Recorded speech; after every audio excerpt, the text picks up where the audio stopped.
Bonsoir mesdames, bonsoir messieurs, bonsoir madame Toubiana. Bienvenue en un voyage éclair en Belgique. Et madame, permettez-moi tout d'abord de vous présenter les excuses de monsieur le secrétaire perpétuel, le professeur Didier Vivier, qui est retenu en mission scientifique, et de madame la présidente de l'Académie royale de Belgique, le professeur Isabelle Ferreras, qui elle aussi est retenue en mission, et comme par hasard tous les deux à Paris. Vous venez de Paris vers Bruxelles, ils vont de Bruxelles vers Paris. Il en est ainsi. Chère madame, en vous remerciant pour l'honneur que vous nous faites de venir de façon totalement décalée, puisque tout ceci était prévu l'an passé, quand vous avez été primée par notre Académie, puisque madame Toubiana est prix de l'Académie royale de Belgique, et demain soir, après le terme de la seconde conférence, monsieur le secrétaire perpétuel sera là pour vous remettre le document et la médaille. Donc, madame, c'est un immense honneur que de vous recevoir dans des circonstances compliquées. Et pour vous présenter, je pourrais peut-être partir d'épisodes familiaux, mais ce serait sans doute trop intime pour une soirée comme celle-ci. Parler, par exemple, de cette famille juive algérienne du côté du père, parler de cette famille de migrants grecs du côté de la maman, mais je ne le ferai pas, c'est trop intime. Je vais donc présenter ce soir cette femme qui a parcouru et qui parcourt le monde entier pour essayer en fait de faire comprendre les points de vue des uns et des autres, pour tenter de faire aboutir des complexes de négociation, des processus longs, difficile, où vous voulez toujours faire privilégier le dialogue, la transparence, le pragmatisme, parce que sur les questions du climat, bien entendu, et de l'écologie, vous cherchez toujours à faire advenir une adhésion des motifs et des finalités, certes des pays industrialisés, mais aussi des pays en voie de développement. Nous avons donc ce soir l'honneur de recevoir une femme qui a une grande maîtrise, certes des questions de gouvernance mondiale sur le climat et sur la biodiversité, mais qui a aussi des talents de cette haute diplomatie, les talents de la négociation, cette intelligence politique qui permet de conclure des accords et de maîtriser des sujets de la plus haute technicité. Alors, permettez-moi, madame, de resituer quelques moments clés de ce long parcours, en disant donc que vous êtes diplômé de l'Institut d'études politiques de Paris et docteur en sciences économiques.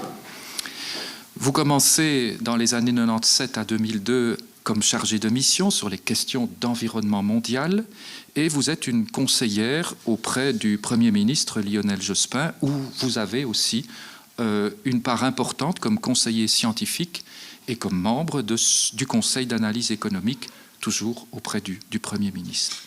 Et puis, en 2001, madame Toubiana fonde un think tank, l'Institut du développement durable et des relations internationales, que vous dirigez de 2002 à 2014, qui est véritablement un outil, un lieu de référence en matière de recherche sur la transition, sur le développement durable, mais dans toutes ses dimensions et dans toutes ses amplitudes. Et puis en 2009, vous êtes nommé chef de délégation adjointe pour la conférence de Copenhague sur les changements climatiques, mais aussi vous êtes la directrice des biens publics mondiaux au ministère des Affaires étrangères et européennes. Et voilà aussi un autre aspect, madame, de votre activité, c'est que vous négociez, vous assurez des médiations, mais aussi en vue de parvenir à des lois. Et donc, vous aidez le législateur par vos compétences et par vos connaissances techniques, puisque c'est notamment grâce à vous qu'il y aura cette loi relative à la transition énergétique pour la croissance verte. Alors, en 2013, vous êtes nommée présidente du conseil d'administration de l'Agence française de développement. Et en mai 2014, c'est une date importante, nous l'avons toutes et tous dans l'esprit, vous êtes nommée donc représentante spéciale du climat du gouvernement français pour la conférence de Paris. Ça me semblait si proche dans ma mémoire. Et non, pourtant, 2015 déjà, c'est donc M. Fabius qui est ministre des Affaires étrangères à l'époque. Et donc, vous allez vers cet immense succès de l'accord de Paris, où nous avons tous ces images terminales de fête et je pense de victoire pour la négociation qui avait été menée.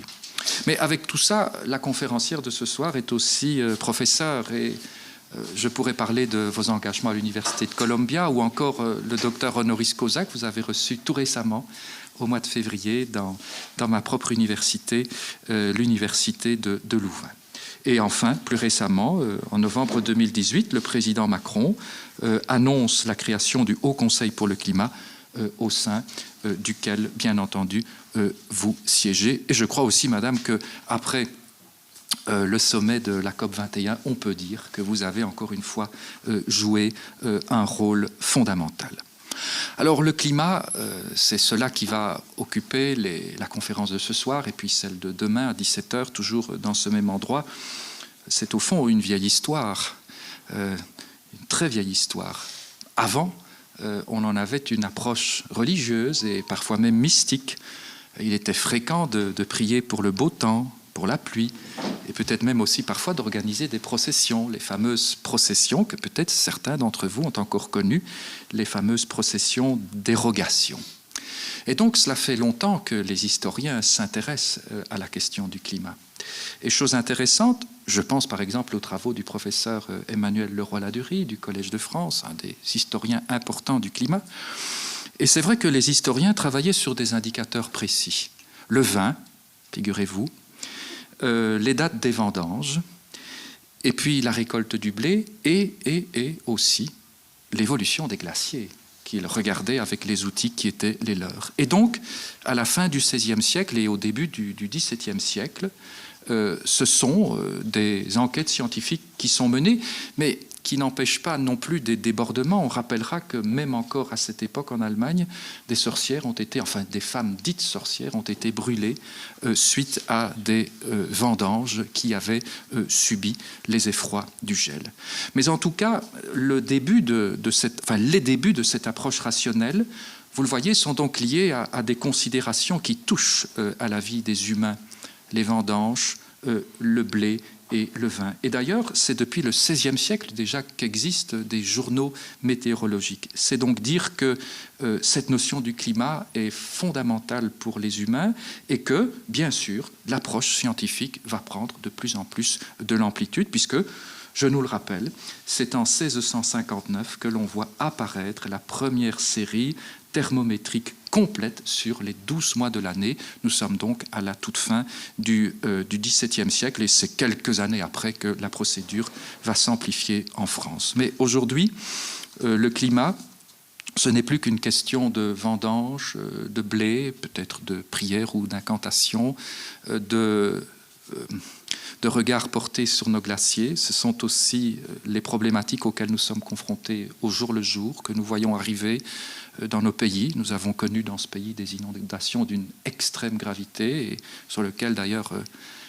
mon confrère Jean-Pascal Van Ypersel, qui est là, a porté un regard très lucide en lien avec le réchauffement climatique. Et donc aujourd'hui, nous sommes dans des temps aigus qui ont besoin, madame, d'avoir des personnes de votre engagement, à la fois avec les plus hautes compétences et connaissances techniques, mais aussi le soin de la médiation et de la négociation. C'est donc un immense honneur de vous recevoir à Bruxelles et de vous entendre pour ces deux conférences dans le cadre de la chaire Lavoisier. Je vous donne la parole. Merci, madame.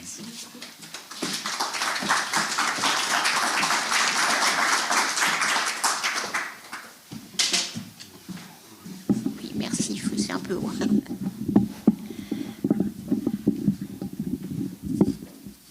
Merci beaucoup. C'est un immense honneur pour moi d'avoir reçu l'année dernière ce prix de l'Académie royale après d'extraordinaires personnalités. Donc j'étais très émue de le recevoir et très émue de pouvoir quand même physiquement partager avec vous quelques idées, aujourd'hui et demain, autour du métier que je conduis et de cet équilibre que j'essaie de préserver entre l'action et aussi, bien sûr, la réflexion. Donc, immense honneur pour moi, immense plaisir, même dans des circonstances difficiles que nous connaissons encore aujourd'hui. Je crois qu'on a espéré la sortie de cette pandémie chaque mois. On commence à se dire que nous vivrons avec, mais qu'est-ce que ça veut dire de vivre avec? J'y reviendrai un petit peu demain. Aujourd'hui et demain, je voudrais avoir deux angles différents d'approcher cette question climatique. Aujourd'hui, davantage sous l'angle, au fond, de ce qu'on pourrait dire la science politique classique et les relations internationales, à travers le conflit apparent, mais peut-être moins fort qu'il n'y paraît, entre cette notion de souveraineté nationale qu'on entend réclamer de façon croissante dans nos démocraties et dans une Europe, mais aussi dans le monde, affectée par les mouvements nationalistes et qui évidemment se combine mal avec la coopération internationale. Et demain, donc sous cet angle-là, est-ce qu'au fond on peut préserver le climat, un bien commun, un bien public mondial, dans un monde qui réclame, qui demande de la souveraineté? Et demain, je parlerai plutôt d'un autre problème qui m'a frappé aussi, la dissonance cognitive qui au fond affecte tant de lieux de réflexion et de pouvoir, et qui fait qu'on repousse toujours à demain l'action sur le changement climatique en essayant d'ignorer la violence de la menace. Donc deux angles très différents, mais avec lesquels j'essaie de jouer dans mon travail, car c'est à la fois par rapport aux États-nations, leurs demandes, mais aussi les citoyens qui sont leur base. Cette notion de souveraineté commence à devenir vraiment critique, notamment dans le contexte géopolitique que nous connaissons, mais aussi ces problèmes de comprendre finalement, d'intérioriser ce que la science nous dit en matière de changement climatique. Alors, je ne vais pas revenir, parce que je ne voudrais pas être trop longue, et je me suis rendu compte en préparant cette conférence que j'avais beaucoup à dire, mais peut-être pour vous redire pourquoi cette notion de souveraineté et l'apparente contradiction, j'appelle ça les paradoxes de la souveraineté, pose une question sur l'action collective internationale pour le climat.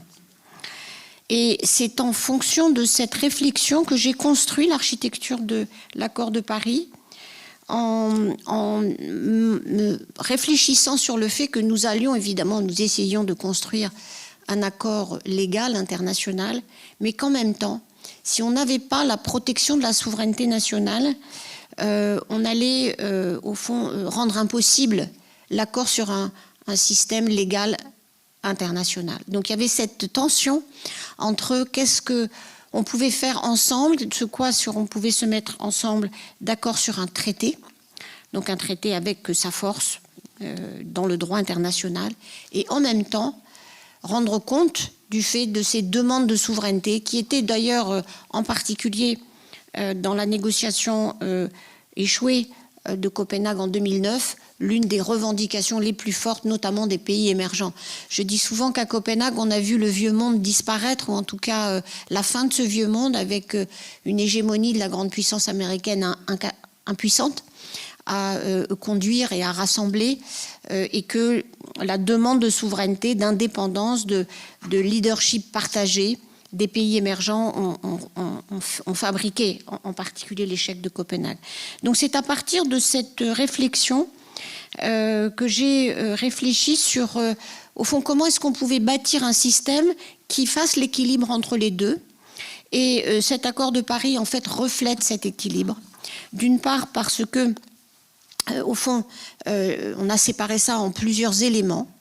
L'un qui s'appelle l'accord de Paris lui-même, qui présente un certain nombre de dispositions légales, des obligations pour les pays, qui se fixe un objectif global en matière de réchauffement climatique, qui oblige chaque pays à présenter des plans climat aux autres dans la plus grande transparence possible, qui demande à ces pays de revenir et de remettre sur le métier régulièrement ces plans climat, ce qu'on appelle les contributions nationales nationalement déterminées, et qu'en même temps, un certain nombre de règles sur la transparence, sur la communication et aussi la solidarité internationale soient présentes dans ce qu'on appelle donc l'accord de Paris.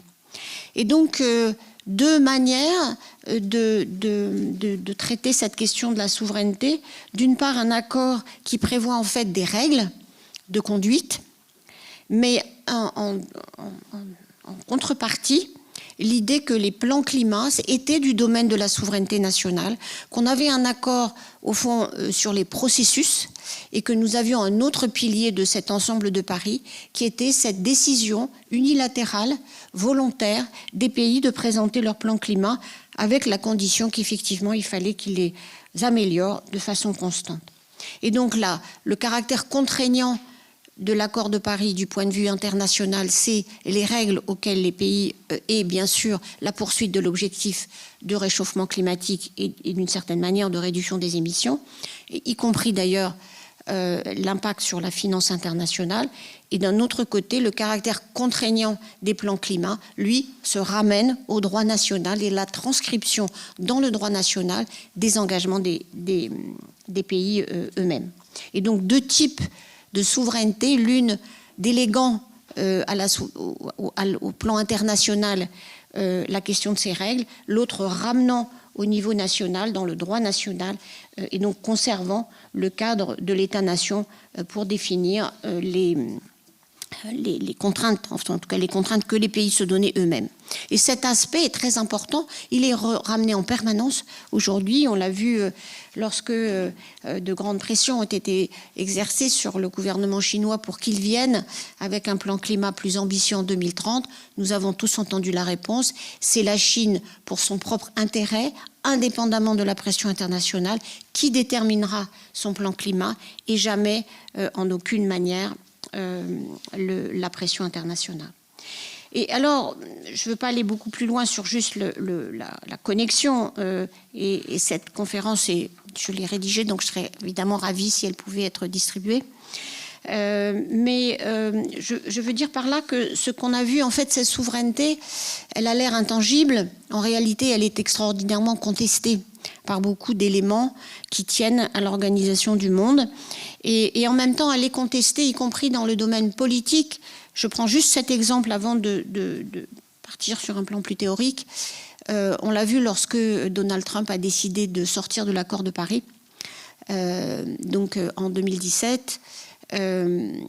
Les États qui composent la Fédération américaine, les universités, les entreprises sont venus contester cette délégation de souveraineté qui est dans le principe normal, qui est dans une fédération, c'est le gouvernement central, le gouvernement fédéral qui représente la nation au plan international. Et là, cette délégation a été retirée par les États, en tout cas au moins du point de vue symbolique, pour dire qu'eux-mêmes, ces États, ne sortaient pas de l'accord de Paris et étaient partie prenante de cet accord. Et c'est au fond, sur le plan théorique, extrêmement intéressant. Parce qu'on voit du coup que cette souveraineté, elle est contestée, je vais voir tout de suite, par les faits.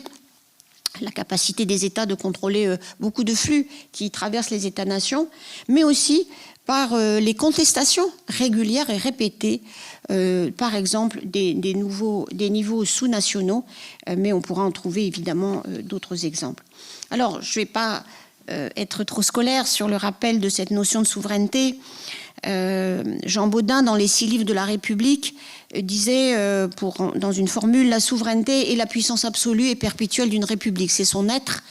Et comme le soulignait Michel Foucault dans son cours au Collège de France de 1976, dans « Il faut défendre la société », Michel Foucault disait, en fait, le souverain, c'est la constitution progressive d'un sujet qui se constitue par étapes. Donc ça n'est pas, sauf si on pense que la souverain est de droit divin, c'est une construction historique qui tend à homogénéiser les représentations du pouvoir, et évidemment, dans ce cas, en sortant des ordres et des hiérarchies fragmentées de l'époque médiévale. Donc cette théorie de la souveraineté, elle est antérieure au libéralisme, mais elle a soutenu la construction libérale de l'État moderne. Elle a été reprise.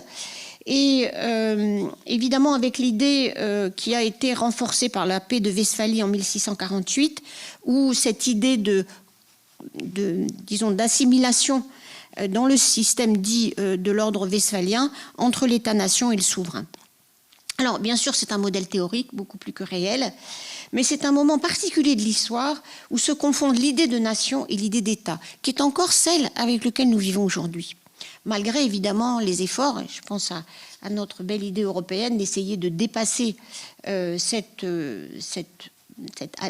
assimilation. Mais c'est une confusion entre l'idée de nation et l'idée d'État qui est aujourd'hui remise en question par le développement d'autres formes de pouvoir qui dépassent les frontières, par la montée en puissance des formes de souveraineté infra-étatiques ou individuelles, comme j'y faisais référence, et par l'affirmation de communautés organisées sur d'autres bases. Ainsi, comme le montre Steven Krasner, un de mes collègues en relations internationales, en réalité, cette souveraineté n'est jamais vraiment à l'œuvre dans les relations internationales réelles. Pour lui, le concept de souveraineté, qui est régulièrement invoqué par les États, regroupe en fait 4 dimensions, qui font de la souveraineté, qui sont en fait potentiellement groupées, mais peuvent être dissociées, et qui font de la souveraineté un ensemble dont les États ne jouissent que rarement en totalité. Alors bien sûr, il y a la première dimension, la souveraineté internationale légale. C'est celle qui correspond à l'état de droit international. Cette notion se réfère aux pratiques internationales mutuellement reconnues comme légitimes entre territoires qui jouissent d'une indépendance juridique. Dans le domaine de la souveraineté légale internationale, l'État est traité au niveau international comme un individu laid au sein de la nation. Et dans le domaine de l'environnement, cette souveraineté légale internationale s'est traduite en particulier par la prolifération des accords multilatéraux sur l'environnement. Et la multiplication de tels traités, ils sont très nombreux, peut s'interpréter de 2 manières opposées. Elle peut être considérée comme une érosion progressive de la souveraineté, les États étant contraints d'abandonner une partie de leur autonomie de décision pour se soumettre à des règles collectives. C'est l'interprétation malheureusement communément admise. Mais elle peut aussi, et c'est en fait la réalité, se comprendre comme la reconnaissance mutuelle des politiques environnementales. La quasi-totalité des États, depuis la fin des années 70, s'est dotée d'administration environnementale, s'est dotée de droits de l'environnement, et c'est la reconnaissance mutuelle qu'on trouve inscrite finalement dans ces accords multilatéraux de l'environnement. Et donc, en réalité, la protection de l'environnement dans chaque pays s'est traduite par une évolution de la définition de la souveraineté légale internationale parce que c'est la reconnaissance mutuelle qui s'est transcrite dans ces accords et on peut très difficilement, faire des progrès, aller un peu au-delà de l'état du droit national, c'est ce qu'on a évidemment essayé de faire et réussi dans l'accord de Paris, mais c'est évidemment sur la base d'un accord qui est construit sur un certain exercice de souveraineté nationale. Alors, aujourd'hui, mais tout de même, l'idée c'est la nation, avec cette confusion entre l'État et la nation. Et souvent, cette souveraineté westphalienne a été invoquée pour, au moins de façon rhétorique, la plupart du temps, dans la négociation des traités, pour limiter le caractère contraignant du droit international. Et si notre droit international connaît aussi peu de mesures de sanctions, par exemple, où nous n'avons pas de cour de justice internationale pour l'environnement. On a d'ailleurs une cour pénale internationale qui a quand même un domaine d'application très limité. Eh bien, c'est au nom de cette souveraineté westphalienne que ceci s'exerce. Mais en pratique, cette souveraineté, elle est menacée de façon croissante. Pourquoi ? Par des réseaux dans lesquels chaque État-nation est plongé.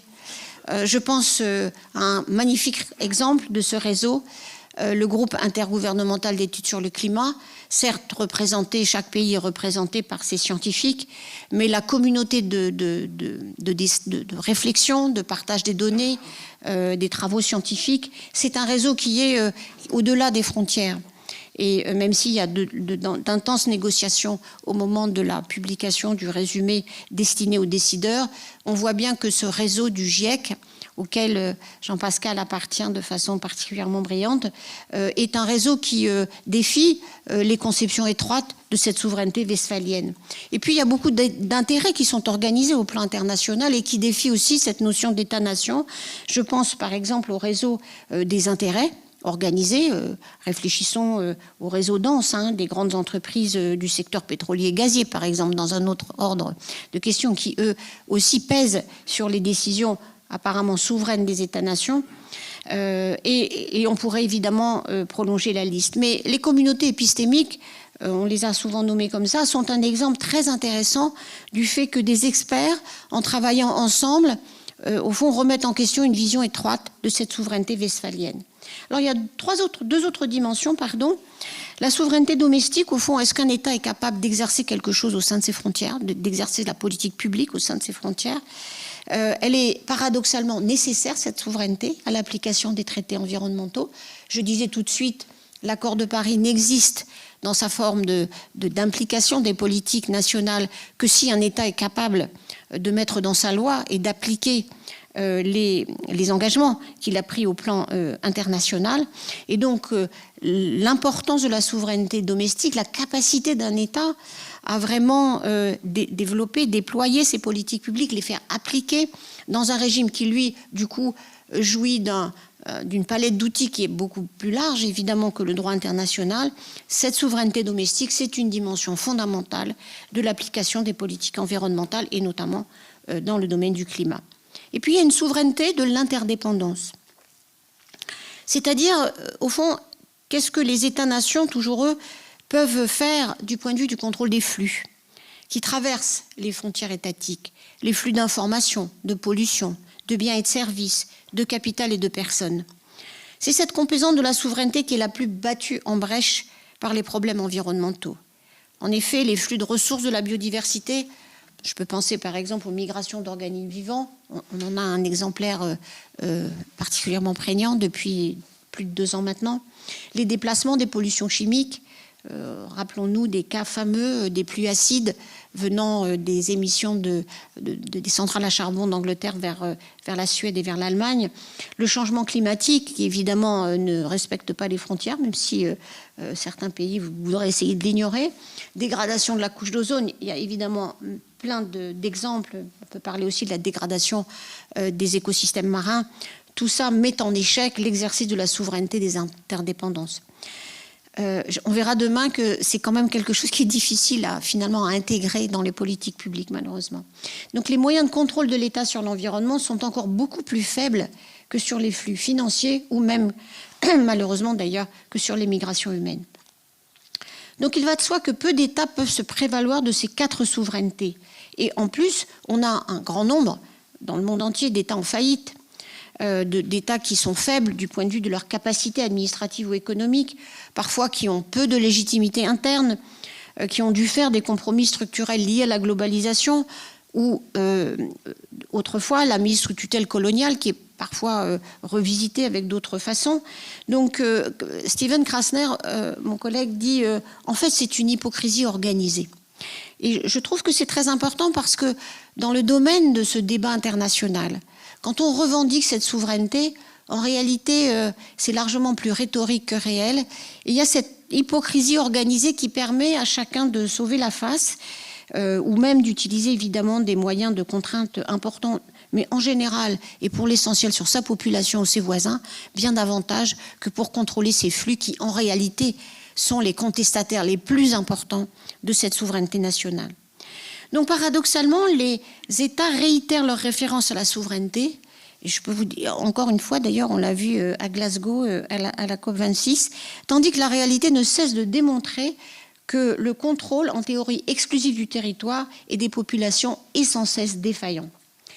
Alors, lorsqu'il s'agit d'un simple jeu diplomatique, le paradoxe peut paraître supportable, même s'il peut se révéler un frein à l'efficacité, mais lorsqu'il s'agit de traiter d'enjeux majeurs, cette hypocrisie est beaucoup plus problématique.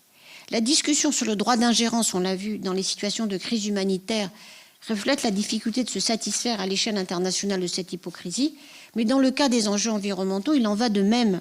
Alors que le temps presse, la souveraineté formelle revendiquée dans le jeu diplomatique devient un vrai obstacle à la réalisation des objectifs. S'affranchir de ce principe de souveraineté, sans réforme du système de gouvernance mondiale, revient à octroyer en fait aux États les plus puissants et donc les plus souverains un poids disproportionné dans la mise en place de dispositifs contraignants et efficaces.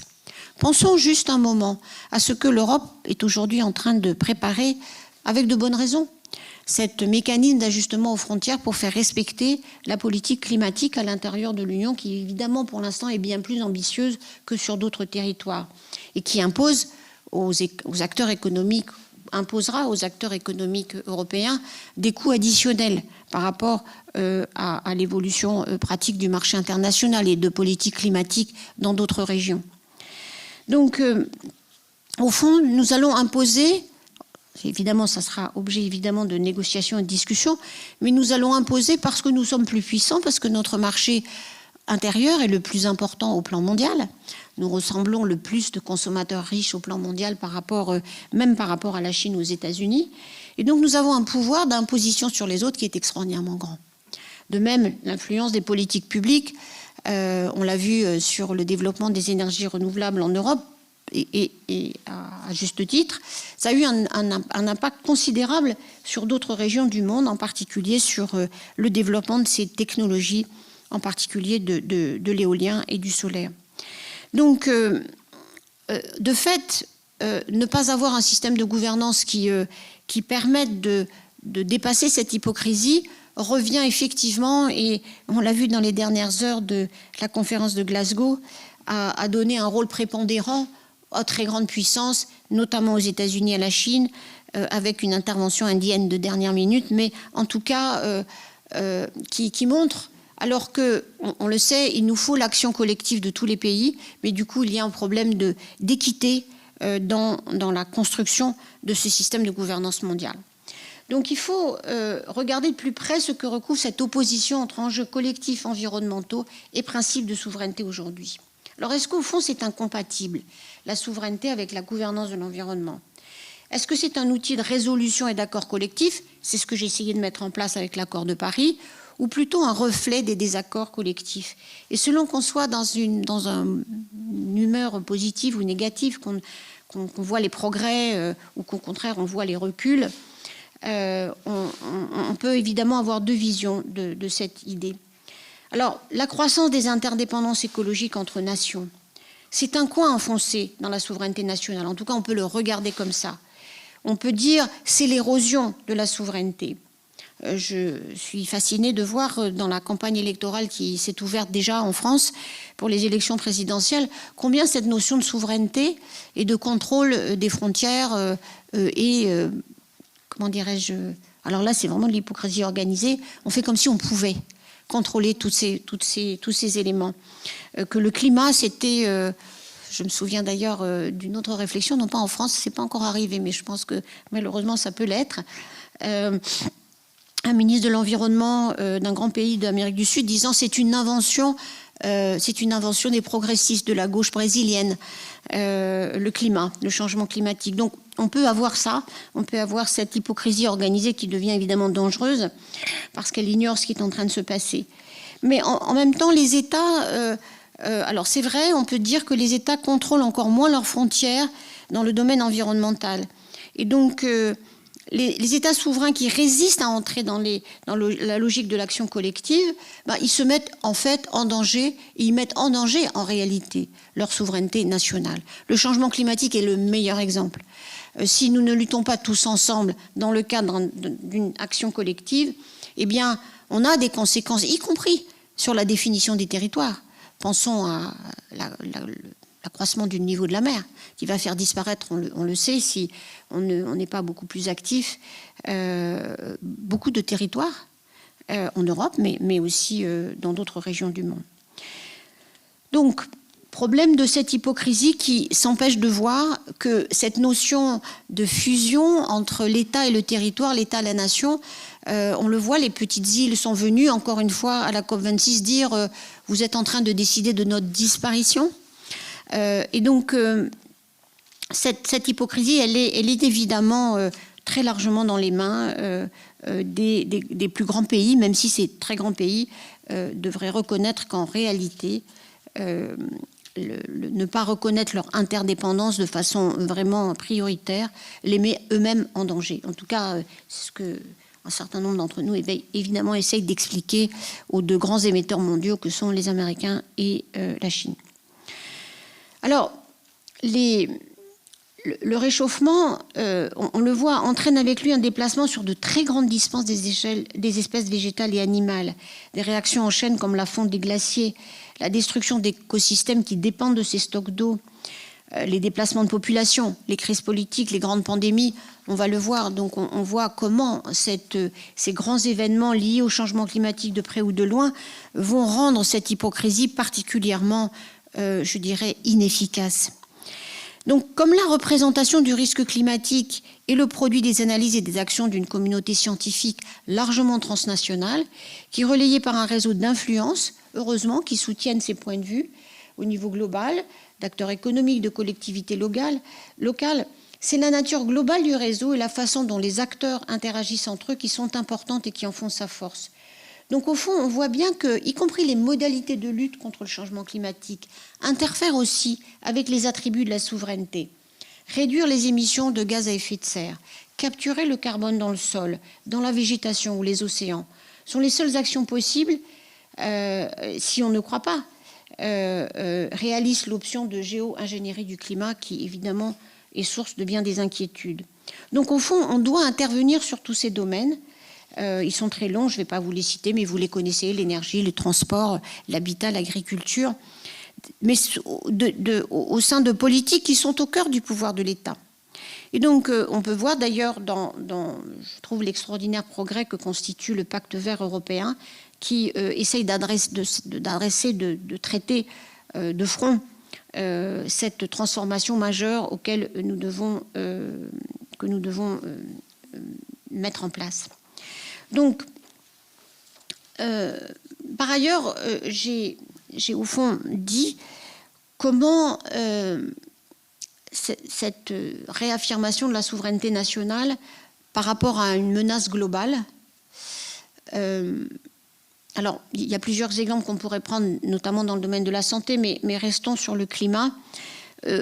J'ai trouvé très frappant que la délégation de souveraineté en faveur de l'État national a été contestée, fortement contestée donc, par un certain nombre d'États américains, qui ont fait d'ailleurs que les émissions américaines ont continué à décroître pendant la période des 4 ans de l'administration Trump. Il y a plus de centrales à charbon d'ailleurs qui ont été fermées pendant la présidence Trump que pendant la présidence Obama. Mais on voit qu'il y a une contestation, qu'à cause des menaces, il y a une contestation par des niveaux différents qui réclament eux aussi leur souveraineté. Je prendrai un autre exemple très important en matière de conservation de la biodiversité. Les communautés indigènes, ou donc les peuples qui notamment vivent dans des écosystèmes particuliers, ont au sein de la Convention biodiversité réclamé qu'un traitement spécial leur soit accordé, une référence particulière. Et on a un article de la Convention internationale qui reconnaît le rôle, la contribution de ces communautés indigènes, en particulier évidemment les communautés qui habitent dans des milieux très riches du point de vue de la biodiversité. Ça a été une négociation très intéressante auquel j'ai eu le privilège de participer. Et grâce au fait que ces communautés conservent, de fait, connaissent cette biodiversité, la repèrent, éventuellement la nomment, connaissent les usages des ressources naturelles qui sont à disposition dans ces écosystèmes qui n'ont pas été totalement anthropisés, eh bien, ces communautés se sont vues reconnaître un rôle. Et c'était intéressant parce que, pour l'anecdote, le gouvernement français, dans la Constitution française, on ne peut pas reconnaître ces communautés, ces droits coutumiers. En tout cas, on a dû le faire avec difficulté dans le cas de la Nouvelle-Calédonie, où peut-être on va avoir lieu ce référendum sur l'indépendance. Et du coup, pour la délégation française, que je présidais d'ailleurs à l'époque, c'était très difficile d'admettre, parce que c'était vraiment pas la doctrine, que les communautés indigènes devaient être reconnues en tant que telles, avec un droit particulier sur ces écosystèmes qu'elles avaient contribué à préserver. Donc il y a eu toute une bataille légale qui se prolonge encore aujourd'hui. Mais ce qui était très intéressant, c'est que se voir grâce au fait que ces communautés pouvaient se revendiquer d'une contribution à un bien public mondial, elles étaient reconnues dans leur particularité, qui est évidemment différente de la reconnaissance de la contribution de l'État brésilien, chinois ou français. Et on a vu ainsi une dynamique très intéressante, différente selon les pays et selon le traitement par les différents États-nations de ces communautés spécifiques. Évidemment, le Canada n'a pas la même politique que la Finlande, la Suède ou la France. Mais qu'on voit bien que, au nom du bien global, ces communautés réclamaient une partie de la souveraineté en disant qu'elles étaient légitimes du point de vue de leurs décisions. Donc c'est tout à fait intéressant, ces éléments infranationaux. Donc, par ailleurs, ce qu'on voit aussi dans cette idée de souveraineté domestique, on voit l'intérêt de l'internalisation au sein des espaces publics nationaux des enjeux et des modalités de traitement des questions environnementales globales. Cette internalisation ou renationalisation des enjeux environnementaux ne doit pas être prise négativement comme une manière de rendre seulement acceptable et démocratique des décisions et des compromis qui auraient été pris ailleurs que dans le cadre de la légitimité nationale. Au contraire, il s'agit d'un moyen d'améliorer les dispositifs et les objectifs en les adaptant et en impliquant les acteurs nationaux. In fine, l'interprétation globale nationale des enjeux globaux est la meilleure garantie de l'appropriation de ces enjeux et donc de la mise en œuvre effective de ces changements. Alors, l'exemple de la Chine, j'en parlais tout à l'heure, est le meilleur exemple. C'est par l'internalisation de la menace du changement climatique, grâce d'ailleurs à l'Académie des sciences chinoises et de l'analyse des risques encourus par le territoire national chinois du point de vue des impacts du changement climatique. C'est grâce à cela que la Chine a finalement internalisé le changement climatique, non plus seulement comme un enjeu diplomatique, mais comme un enjeu du point de vue de la protection de sa souveraineté nationale. Donc je plaide aujourd'hui pour qu'on aille vers une redéfinition de la notion de souveraineté. Les États perdent de fait, par rapport aux problèmes environnementaux globaux, et encore une fois, la pandémie est un bon exemple, leur pouvoir de contrôle. Et c'est à travers la coopération internationale qu'ils regagnent de l'autonomie, qu'ils regardent du contrôle sur ce qui les affecte. La coopération diminue l'autonomie des États, mais leur permet de mieux maîtriser les phénomènes qui touchent leur territoire. Donc, il me semble que cette coopération permet aussi parfois de renforcer la régulation, les contrôles et la surveillance sur de nouveaux terrains.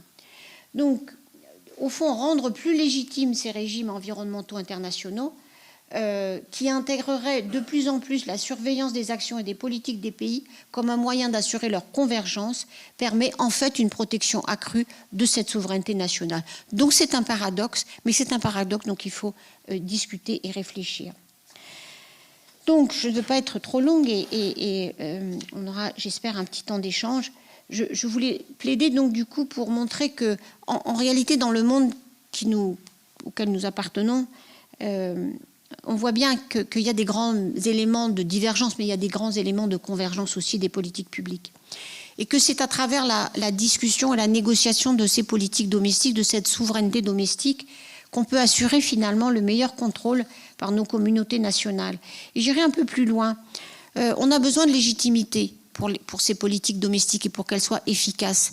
Et que mobiliser les citoyens, en faire des acteurs de ce changement qui est nécessaire face à ces enjeux environnementaux, c'est la meilleure manière de refléter ces grands enjeux internationaux analysés collectivement, ces enjeux globaux, mais de les internaliser dans un débat, et il faut qu'il soit le plus démocratique possible, essayer de chercher une espèce de souveraineté populaire de la crise climatique qui permet, encore une fois, de s'approprier par tous ceux qui vont être les ingénieurs de ce changement, et c'est nous tous, et de redéfinir cette notion de souveraineté qui, aujourd'hui, devrait ne plus être une hypocrisie organisée, mais au contraire, une manière d'affronter beaucoup mieux ces enjeux globaux, en particulier celui du changement climatique. Je vous remercie.